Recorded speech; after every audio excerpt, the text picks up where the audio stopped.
সবাইকে শুভেচ্ছা ও ভালোবাসা জানিয়ে আমি আফতাব হালদার আজ শুরু করছি ভোটের খবর।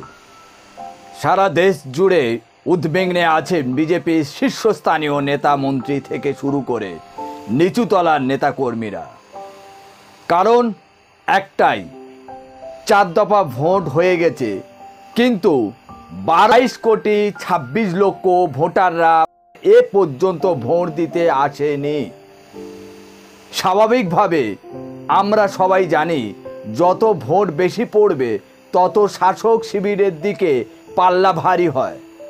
এটাই আমরা বিগত দিনেও দেখেছি। এবার প্রশ্ন হচ্ছে, কোটি কোটি টাকা খরচ করে এত বড় বড় বিজ্ঞাপনের মাধ্যমে প্রচার করে এত আয়োজন করে নির্বাচন কমিশনার ভোটারদের বুথমুখী করতে পারেনি। 22 কোটি 26 লক্ষ ভোটাররা ভোট দেয়নি। এই থেকে গেরুয়া শিবির অশনিত সংকেত দেখছেন। দেশ জুড়ে 4 দফা ভোট হয়ে গেল, কিন্তু 22 কোটি 26 লক্ষ ভোটাররা ভোট দেয়নি। এই নিয়ে দেশ জুড়ে রাজনীতির চাপানুতোর শুরু হয়েছে। নির্বাচন কমিশনার এই নিয়ে রিপোর্ট বিশ্লেষণ শুরু করছেন। কেন কোটি কোটি মানুষ ভোট দিতে অনীহা হচ্ছে?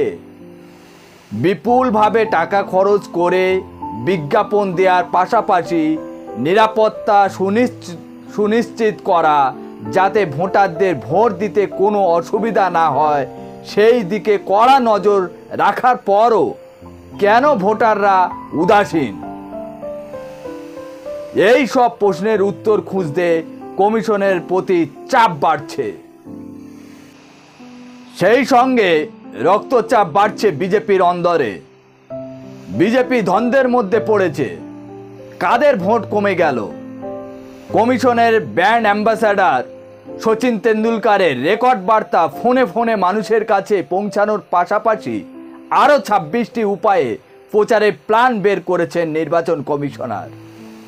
তারা প্ল্যান করেছেন এটিএমে, ট্রেনে, বাসে, আইপিএলের মাঠে, রেডিওতে, অনলাইন খাবারের অ্যাপ সহ মোট 26টি উপায়ে জোর প্রচার চালাবে। 4 দফা ভোট 67 কোটি 36 লক্ষ ভোটারদের বুথে আসার কথা ছিল, কিন্তু ভোট দিতে এসেছিল 45 কোটি 10 লক্ষ মানুষ। অর্থাৎ 22 কোটি 26 লক্ষ মানুষ ভোট দেয়নি। শতাংশের হিসেবে যদি ধরা হয় তাহলে দাঁড়ায় 33.05% মানুষ ভোট দেয়নি। এই বিশ্লেষণ ও পর্যবেক্ষণ দেখে বিজেপির নেতাদের রাতের ঘুম উড়ে গেছে। মুখ্য নির্বাচন কমিশনার রাজীব কুমার প্রত্যেক রাজ্যের মুখ্য নির্বাচনী আধিকারিকদের নির্দেশ দেন, ভোটাররা যাতে ভোটমুখী হয় তার জন্য সব রকম সক্রিয় ভূমিকা পালন করতে হবে। এবারে নতুন ভোটার সংখ্যা বেড়েছে প্রায় 6 কোটি মানুষ। প্রথম দফার ভোটদানের রিপোর্ট প্রকাশ করতে নির্বাচন কমিশনার সময় লাগিয়েছিল 11 দিন। পরে দ্বিতীয়, তৃতীয়, চতুর্থ দফা রিপোর্ট দুদিনে আগে কিছুতেই সামনে আসছে না এই রিপোর্ট। তৃণমূল কংগ্রেসের নতুন স্ট্রিট ফাইটার তথা প্রার্থী মহুয়া মৈত্র এই বিষয় নিয়ে সরব হয়েছেন।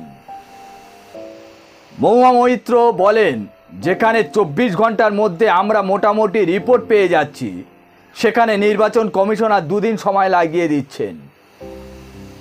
সিপিএমের সাধারণ সম্পাদক সীতারাম ইয়েচুরি নির্বাচন কমিশনারের টালবাহানা নিয়ে প্রশ্ন তুলেছেন।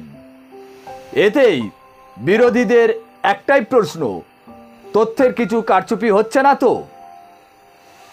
আমি প্রশ্ন রেখে গেলাম, উত্তর আপনারা দেবেন। আজ এখানে শেষ করছি। সবাই ভালো থাকবেন, সুস্থ থাকবেন, আর বেঙ্গল নিউজ চ্যানেলে খবর দেখে আমাদের পাশে থাকবেন। Tata, bye bye.